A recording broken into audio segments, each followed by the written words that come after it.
Bem-vindos! Nessa segunda aula, no segundo módulo, vou falar sobre os principais tipos de transtornos de ansiedade, como ela se manifesta em cada um desses tipos. Então, nós temos 6 transtornos de ansiedade principais, mais comuns. Todos eles partem do mesmo sintoma de ansiedade, desse mesmo instinto de sobrevivência, pode ser considerado uma emoção, uma resposta fisiológica, um mecanismo de adaptação, de defesa, tudo isso faz parte da ansiedade. E em cada transtorno ela se manifesta de uma maneira diferente, mas ele ainda assim é um mesmo instinto de sobrevivência básico. Então, dessa maneira, é possível que a gente tenha dois ou mais transtornos ao mesmo tempo, ou às vezes todos os transtornos. Então, o primeiro transtorno de ansiedade que a gente vai falar é o transtorno de pânico. O transtorno de pânico é uma reação exagerada, uma resposta fisiológica exagerada ao medo, a ativação súbita e massiva da amígdala, que desperta uma reação em cadeia no nosso corpo de várias sensações. Então, libera adrenalina na corrente sanguínea, no sistema nervoso periférico, causa taquicardia, palpitações, às vezes arritmias, falta de ar, sensação de sufocamento,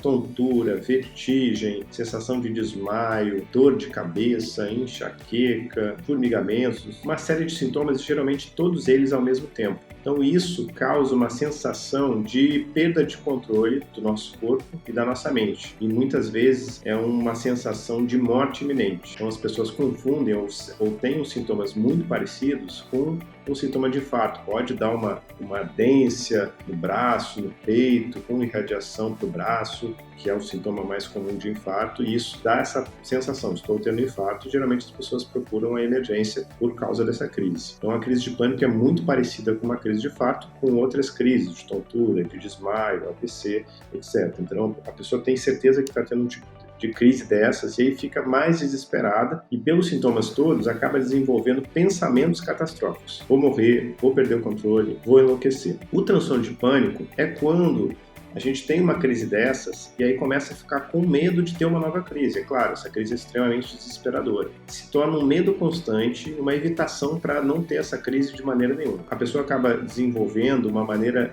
de lidar com isso que é uma maneira evitativa. Ela costuma evitar lugares, situações que remetam à primeira crise, ou que ela acha que pode desencadear, ou que ela se sinta desconfortável, ou que são sintomas iniciais da crise que ela teve na primeira vez, e aí começa a ficar com medo de ter crise, com medo de frequentar esses lugares e desenvolver uma agorafobia, que é o medo de ter novas crises ou medo de lugares que geram crise. Então, de maneira geral, esse é o transtorno de pânico. O segundo transtorno que a gente vai falar de ansiedade é a fobia específica. Então, a fobia, o medo de um estímulo, de uma situação específica, por exemplo, de animais, de elevadores, de lugares fechados, de piscina, de água, de lugares altos, agulha, de um animal específico, é um medo, também faz parte de um transtorno de ansiedade específico a uma situação. E é um medo que ele gera uma crença subjacente, que a gente fala, uma certeza de que aquela situação, ou aquele animal, ou aquela coisa em si, ela é perigosa em si, ou seja, não é que ela possa ser perigosa em algumas situações, mas é que ela é perigosa de maneira geral, ela sempre vai ser perigosa. E é um transtorno que é muito comum, até 12% das pessoas têm algum tipo de fobia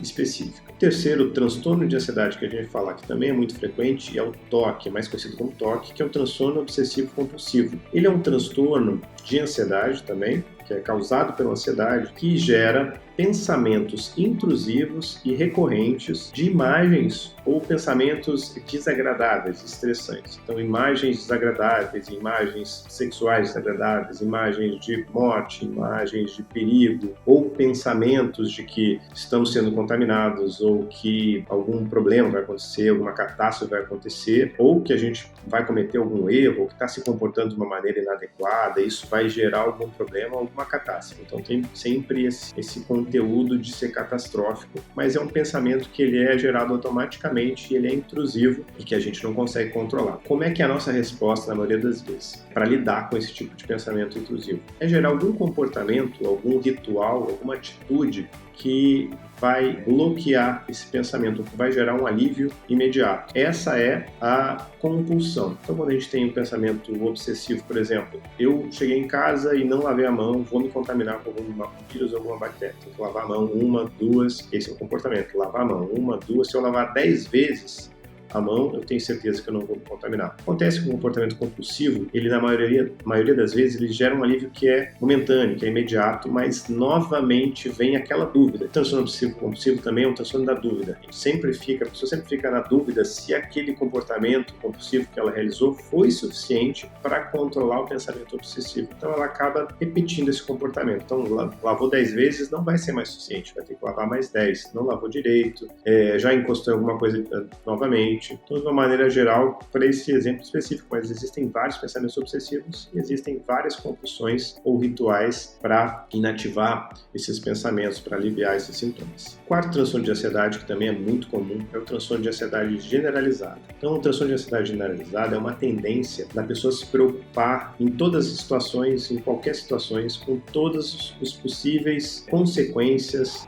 negativas de que alguma situação pode gerar. Então, qualquer situação você se preocupe e essa situação sempre vai gerar alguma consequência negativa e aí a ansiedade ela faz com que a gente fique pensando todos os cenários possíveis para impedir com que essa consequência negativa aconteça. Então, como isso é muito, como ele é generalizado em todas as situações do dia a dia, é muito estressante, causa uma ansiedade constante, crônica, então isso acaba afetando o sistema cardiovascular, o sistema físico, fisiológico, então gera sintomas físicos de estresse, como insônia, tensão muscular, problemas gastrointestinais, problemas dermatológicos, autoimunes, uma série de problemas físicos mesmo e, consequentemente, quando se torna crônico, acaba afetando o humor e gerando depressão.